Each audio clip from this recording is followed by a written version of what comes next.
members to come in. Members making your way in, please.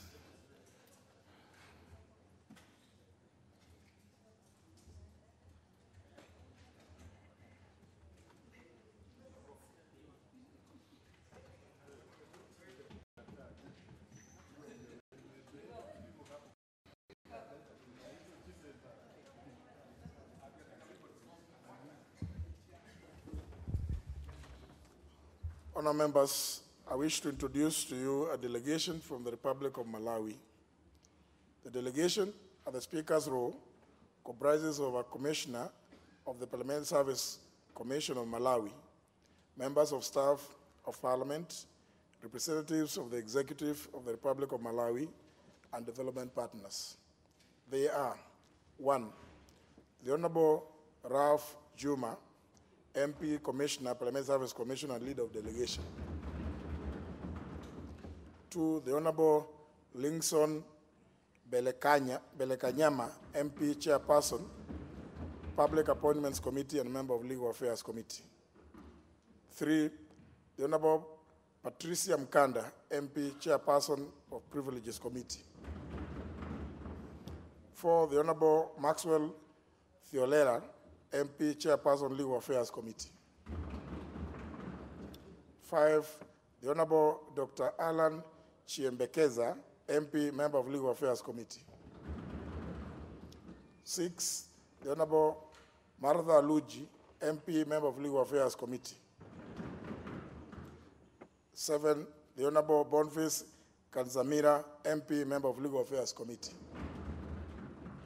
8, Mr. Lasius Chipendo, Minister of Finance. 9, Mr. Richard Santhe, Minister of Justice. 10, Mr. Chikondi Kachinjika, Financial Controller. 11, Mr. Lafmo Nyongo, Controller of Planning. 12, Mr. Martin Firi, Program Manager for African Institute for Development Policy. 13, Dr. Ronald Manani, Consultant. 14, Mr. Jeffrey Mwenyeheli, Assistant Clerk of Parliament, Table Office, and Clerk of Legal Affairs Committee. 15, Mr. Frederick Kamwani, Clerk of Privileges Committee. And 16, Mrs. Tile Likomwa, Assistant Clerk of Parliament, Legal Affairs. Honour members, the delegation is in the country on a benchmarking visit in the National Assembly and other government offices to learn the best practices in attaining parliamentary operational autonomy. On my own behalf and that of the House, I wish to welcome them to the National Assembly and wish them fruitful engagements during their stay in the country. I thank you, honour members.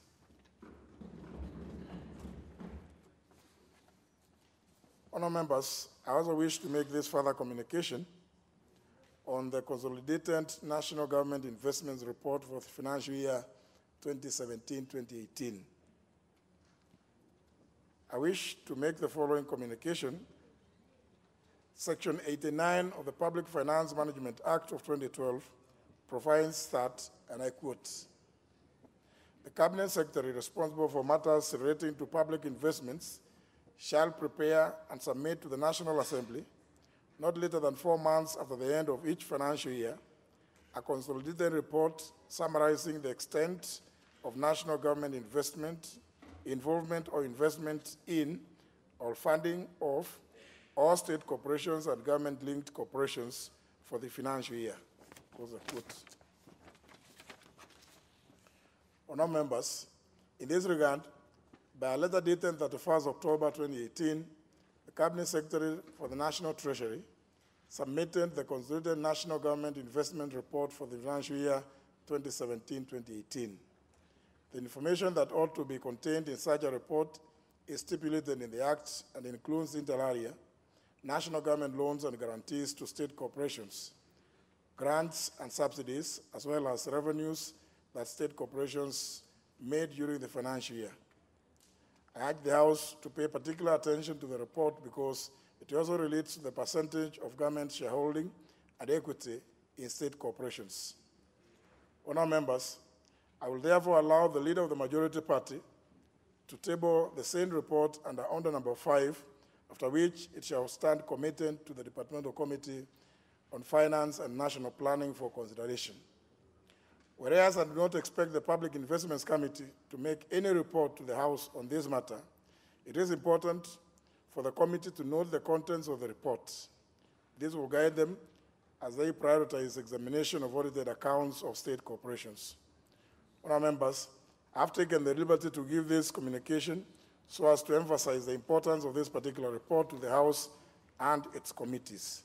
I thank you, honourable members. Finally, honourable members, I wish to make a communication inviting all of you to a Speaker's Kamukunji to be held on Tuesday this coming week, that is on 20th November 2018 at the National Assembly chamber at 9:30 a.m.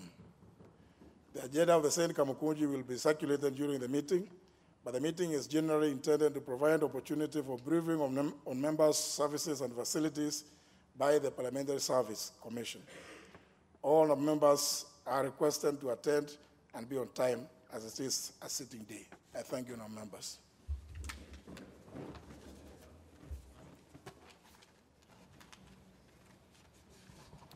Order number 3, messages. Order number 4, petitions. Member for Langata. Thank you, Mr. Speaker. I, the undersigned, on behalf of the homeowners of Sifa Apartment in Nyayo High Rise, Langata constituency, draw the attention of the House to the following. That Sifa Apartment registered under the LR number 209/12108, consisting of developments that comprises 288 residential apartments, is located within Nyayo High Rise Estate along Bagadi Road and was constructed by Enderman Property Limited in 2011. That the said apartment have a total population of 1,000 people, with approximately 60% of the persons working and residing there being women and children. That 40% of homeowners of Sifa Apartments acquired mortgages within various financial institutions and are still servicing the said loans.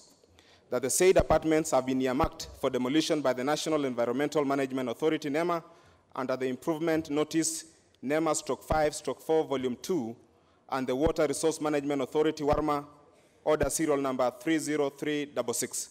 That the development of the apartment was approved by NEMA via letter reference number PR/8208, dated 29 June 2011, and WARMA letter reference number WRMA/NRB/Riparian/1 into bracket 56, dated 17th April 2015, respectively. That NEMA and WARMA, contrary to their initial approval, now alleges that Sifa Apartment have been constructed on the riparian land, that is the Nairobi Dam, and along the Nairobi Dam and Ngong River, yet the two water bodies are man-made and their management falls squarely within their management. That when the matter was taken before the 387 Act or the Water Act, that the impending demolition is against the spirit of the government's Big Four agenda, which aims at ensuring affordable housing for all Kenyans, and it will affect the individual homeowners who innocently and willfully bought the said houses on environment and natural resources. One, intervene and causes stay of the earmarked demolition pending conclusive investigation. And second, make any other order or direction that deems fit in the circumstances of the matter. And petitioners will ever pray. I thank you.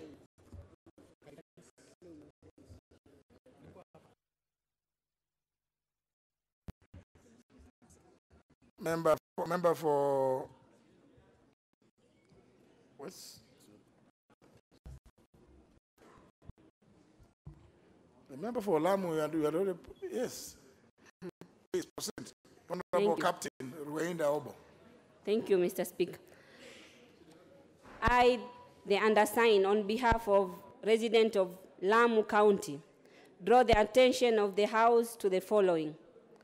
That For many years now, residents of Lamu County have been afflicted by cases of insecurity, leading to destruction of key community infrastructure, displacement of people, and loss of lives and property. That the insecurity is attributed to terrorism. That over 100 people have been killed by Al-Shabaab militants and property worth millions destroyed in Impeketoni, Hindi, Kibaoni, Wito, Baure, Mangai, Kiunga, and Basuba area of Lamu County. That, as a result of the insecurity, many schools have been closed, operated intermittently, and also occasioned relocation of students to safer zones.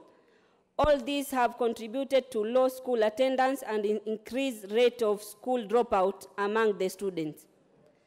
That these raids have destabilized community sources of livelihood and contribute to increased poverty and development in the affected area, as critical economic activities such as tourism, trade, and farming have been interfered with.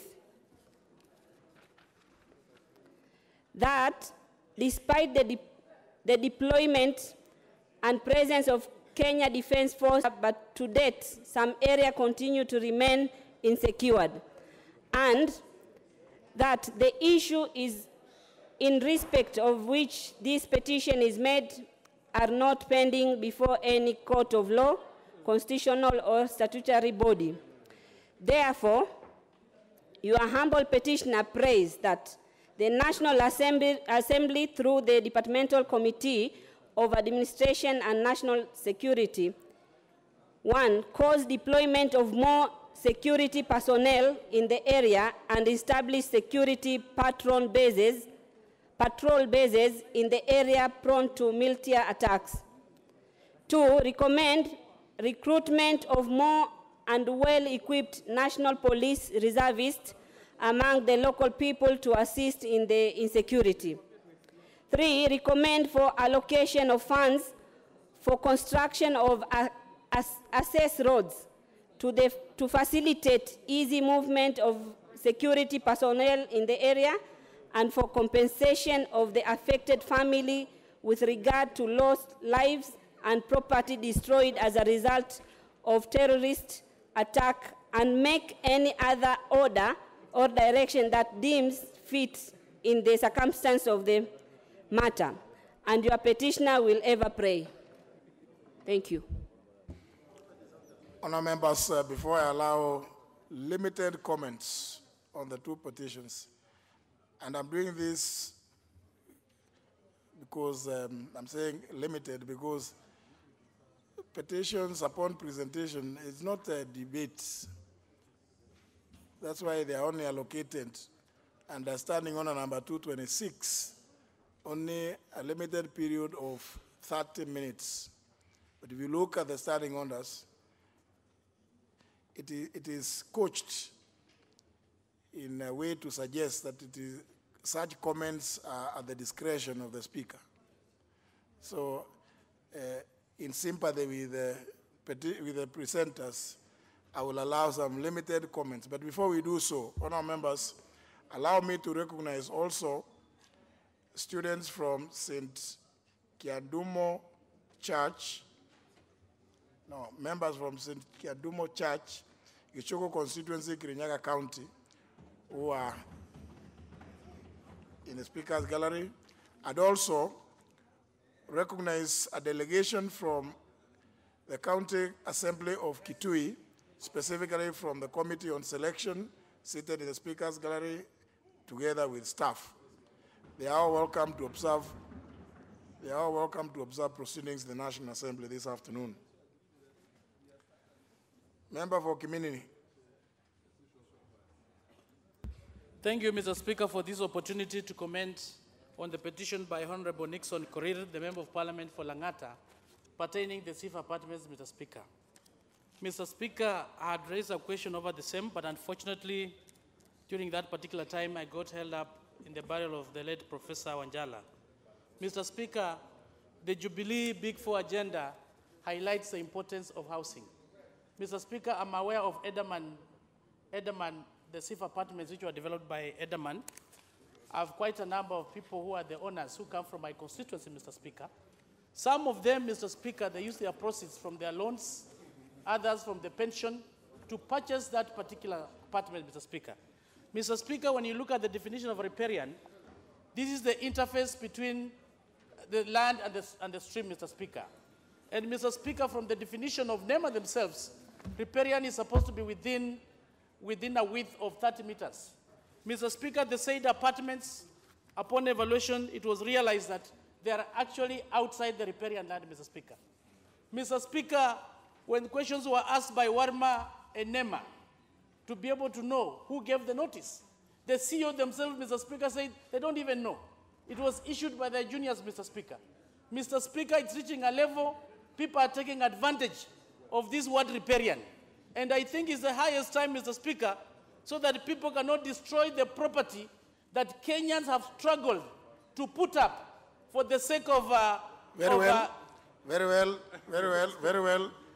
So, Mr. Speaker, we are requesting the committee to move with speed. You may be called upon to go and give evidence before the committee. Absolutely. We want the committee to move with speed. Member for Muranga. Thank you, Mr. Speaker. I also rise to support the petition by Honorable Korir. Honorable Speaker, when I was listening to the petitioner, around 1,000 households are affected, and 60% are women and children. So I arise, Mr. Speaker, to actually ask one question. The same bodies that approved at year 2011, what changed by the year 2018, now that they are saying these houses has to be demolished? Mr. Speaker, sir, as the government give directions, whether the apartments are riparian land or not, Mr. Speaker, we should consider the safety of children, the safety of the women, and also the investment, Mr. Speaker. These apartments were contracted by somebody who sold, people took loans, and Mr. Speaker, I think as we look at the 4 agendas of His Excellency the President, some people might be out there to frustrate the agenda on housing. How do we demolish these apartments where they're housing 1,000 people? Then we again start acquiring. And what is the plan of compensation? Because these are innocent Kenyans who bought this apartment. They had already been approved, and now they are being told to vacate. To go where? I think we need to be sensitive to human life. We need to be sensitive to Kenyans who have invested on this, and Mr. Speaker, I support. Very well. Of course, you're saying people must be sensitive to the safety of children and women. So the rest, I'm wondering whether singling out only those 2 helps, knowing what debate is about to come next week. I think you may be alienating yourself. Member for Makueni.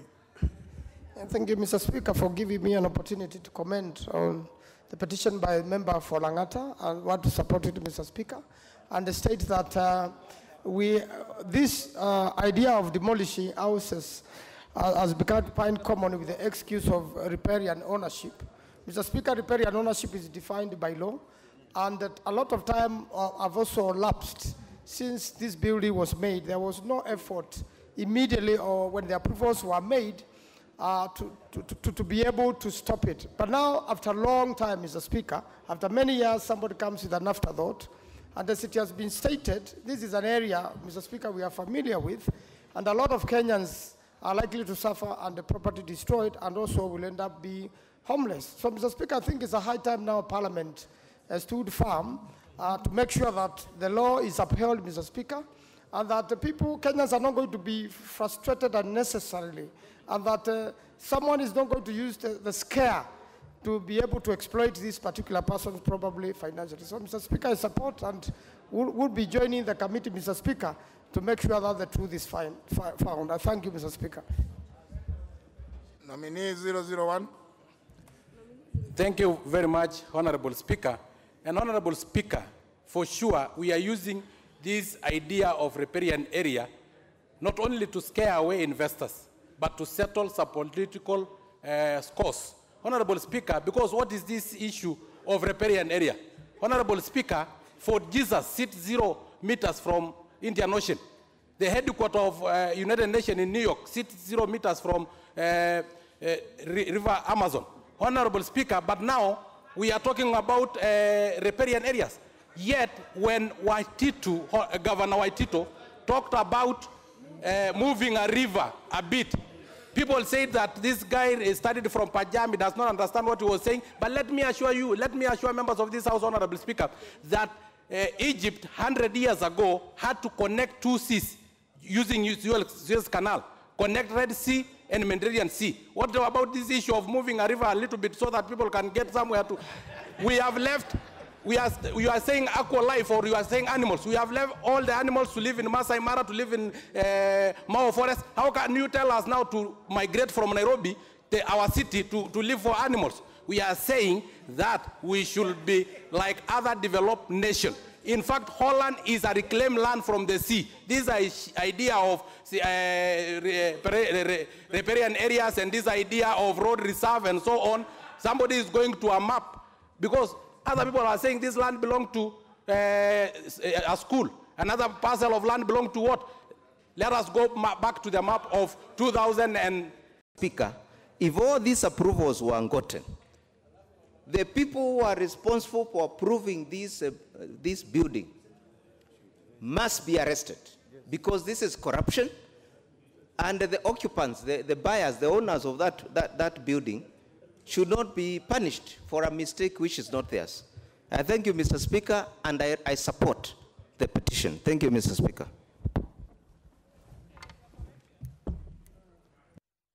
Finally, member for Igembe Central.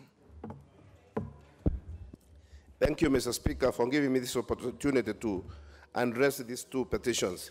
First, Mr. Speaker, I support the petition on insecurity from my sister, the MP for Lamu, the women rep from Lamu. Mr. Speaker, the government is spending a lot of money in security matters, but the results are minimum, Mr. Speaker.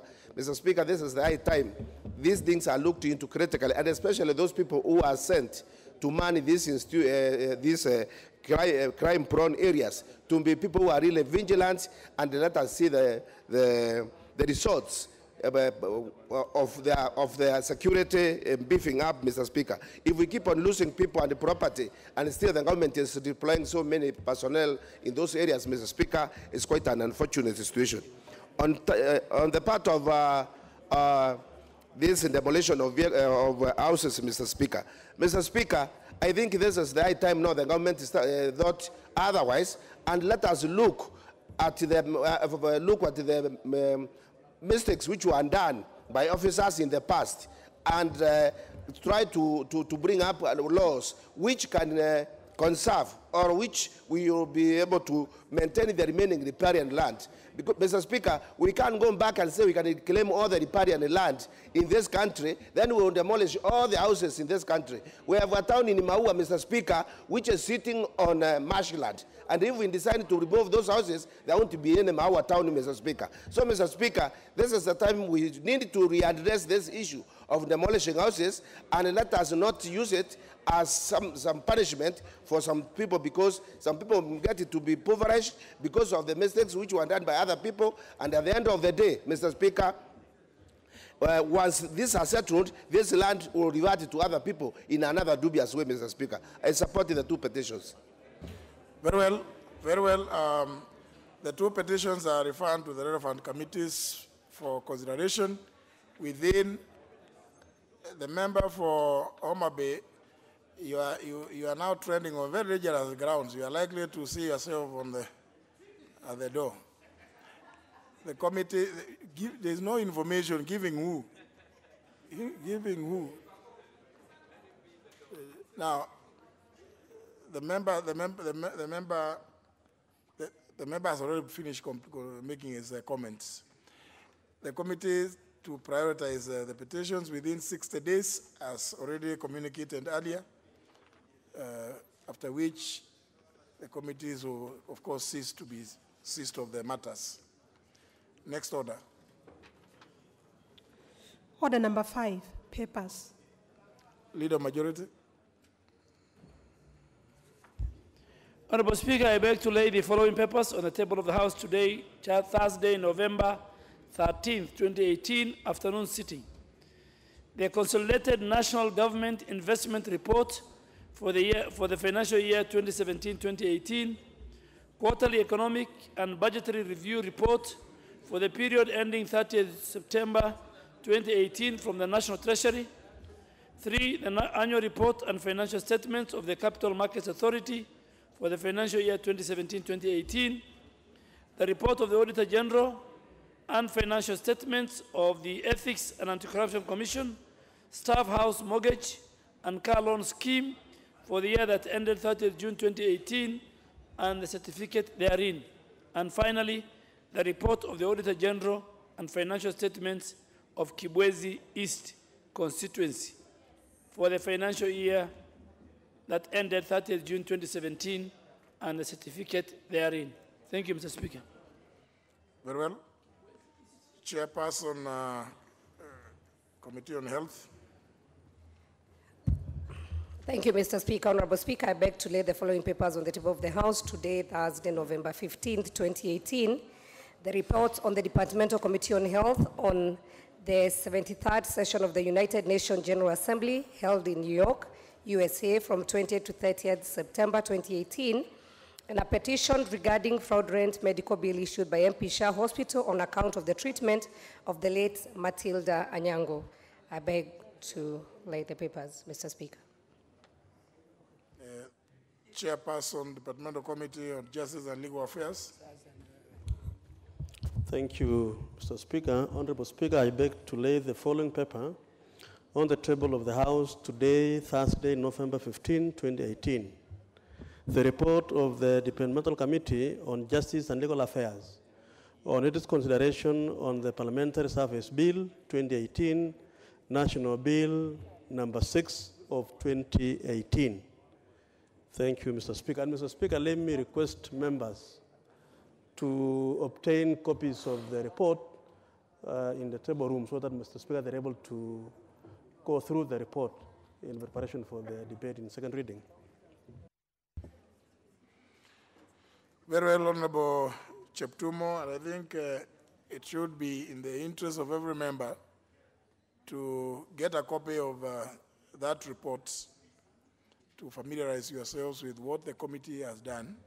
I think it's important that every member, before the bill is prioritized for debate, has read through the report of the Committee on Justice and Legal Affairs. Honorable Nyikal, you wanted to make a comment. Thank you, Mr. Speaker, for giving me the opportunity to make a statement in relation to the report on the cost of care at MP Shah. Mr. Speaker, the report notes that the fee was extremely high, 800,000 within 2 days of being in hospital, and that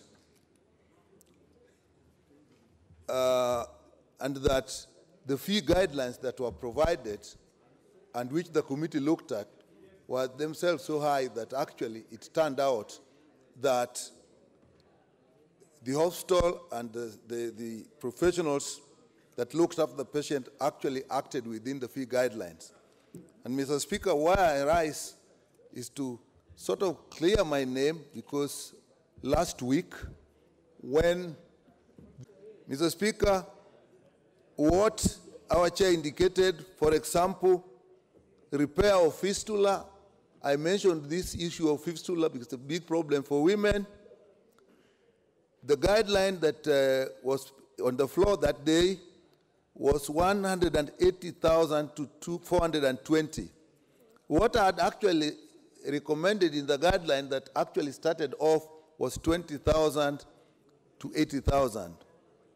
Mr. Speaker, for a ruptured uterus, when the uterus ruptures during labor, mine was 30,000 to 90. What was indicated here is 180,000 to 420. Mr. Speaker, there was a lot of interest on circumcision, and the circumcision that had actually indicated was 5,000 to 10,000. What was indicated was 18,000 to 36,000. Transplant of the kidney, what we recommended was 50,000 to 100,000. What the chair read there was 240 to 360,000. Mr. Speaker, I do concur that these are extremely high, and my point of rising is to clear that it was not my intention that we should have such high fees.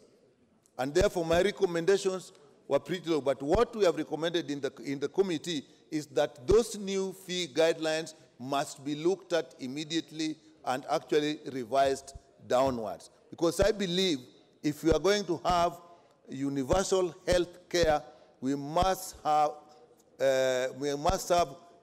reasonable fee guidelines. But may I also say that it is not only the doctors' fee guidelines, as was put here, that is important. We must have all the players, the doctors, the hospital managers, the pharmaceutical industry, the drug manufacturers, and all. We must put all these regulatory authorities together and look at what is a reasonable cost of care in this country. That is the only way we will achieve universal health care. Thank you, Mr. Speaker. I know you have extraordinarily, perhaps you used standing order number 1 because this is not often. I'm most grateful for that. Very well, Honorable Nyikal. It's not for debate. Honorable members, we will go to next order. Order number 6, notices of motion. Order number 7, questions and statements. Member for Muhoroni, this must be. Thank you very much, Mr. Speaker, for giving me the opportunity. Mr. Speaker, pursuant to Standing Order 42A5, I wish to ask the following question and wish to obtain a statement from Cabinet Secretary, Agriculture, Livestock and Fisheries. And my questions are as follows. 1, I would want to get a statement on the disbursement of sugar development levy that has been given to Miller since its inception and when it was suspended. This is money that each time a sugarcane farmer took his product to a factory, each ton attracted some tax called a sugar development levy. This money that would be... When you are not debating. Thank you. I mean, you are doing your second term and you don't know what is a question. 2 is that given the recent brouhaha about the sugar import, I would want to obtain a statement from the Cabinet Secretary on the exact quantity of sugar that is in the country today. So let them tell us how much sugar was imported, how much do we have here presently, so that tomorrow we don't... Question 3. Question 3 is you want to know the sugar that is allowed for imports every month. Very well. The amount. Thank you. You know, I have the question here. So those are the things you are saying. Honorable Koyo, when you talk about sugar, it excites you a bit. Well, the question is referred to the Committee on Agriculture and Livestock to prioritize. The member for Konoin.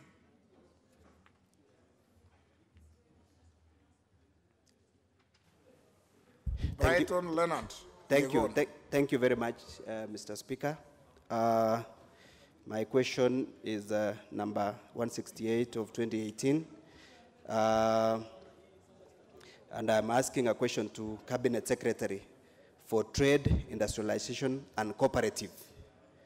Question number 1 is the Cabinet Secretary aware that sugar imported in the country between May and October 2017 was confirmed by the government chemist to contain mercury, copper, and other heavy metals, therefore not fit for human consumption? Question number 2 is, what is the status of the said sugar and under whose custody is it under currently? And question number 3 is, could the Cabinet Secretary provide a list of all the individuals and companies involved in the importation of the said contaminated sugar and state what legal action has been taken against them. Thank you, Mr. Speaker.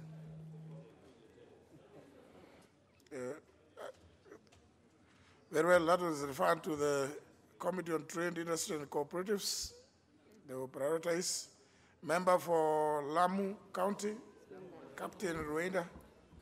Thank you, Mr. Speaker, for giving me this opportunity to ask question number 169, 2018, to the Cabinet Secretary for Transport, Infrastructure, Housing and Urban Development.